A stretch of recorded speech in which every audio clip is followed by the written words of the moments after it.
বিজেপির যে গুন্ডাগার্দি, এই যে গুন্ডামি করা, ভ্যান্ডালিজম করা, হুলিগানিজম করা, তাদের যে চরিত্র এবং এই আক্রমণ করার পরে ভারতীয় জনতা পার্টির নেতারা বলছেন বেশ করেছি, এখানে আক্রমণ হয়েছে, কালকে মুখ্যমন্ত্রীর বাড়ির আক্রমণ হবে।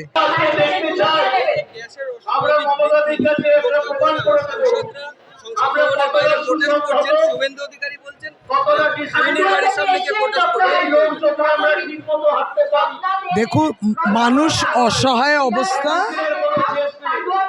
এবং এই অসহায় অবস্থার অনুভূতি তাদের কাছে যাদের নেই, সেটা হচ্ছে ভারতীয় জনতা পার্টি এবং কেন্দ্র সরকার। অনুভূতিতে নেই, দায়বদ্ধতাও নেই, তাই তাদের এই আচরণ অমানবিক, এই বক্তব্যটাও অমানবিক। এবং মমতা বন্দ্যোপাধ্যায় ঘোষিত কার্যক্রম, এটা ইলেকশনের ডেট ঘোষণার আগেও মানুষের কষ্ট, যখন লাইনে দাঁড়িয়ে রয়েছেন মানুষ এবং ছোট বড় ব্যবসা সমস্তটা বন্ধ হচ্ছে, পর্যটনের উপর প্রভাব পড়ছেন এবং স্কুল হাসপাতালে রান্নার ভবিষ্যৎটা কি, এইগুলো বিজেপি বুঝবে না, ফলে ওদের এইরকম ইররেসপন্সিবল স্টেটমেন্টস আপনি শুনবেন।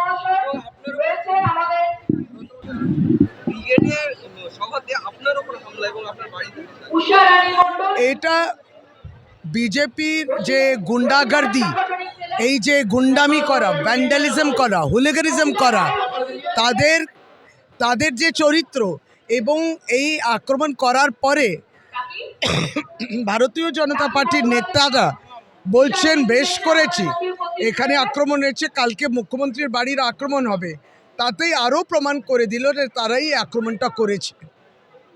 উদ্দেশ্য প্রণোদিত এবং পরিপূর্ব পরিকল্পিত ছিল।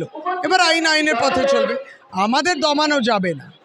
আর ব্রিগেডে যাওয়ার পথে যেই ব্রিগেডটা ভরেনি এবং তারপরে এই অসত্য কথা বলা, আক্রমণ করা, তাদের এই অহংকার ঔদ্ধত্য সবটাই বাংলার মানুষ জবাব দেবে।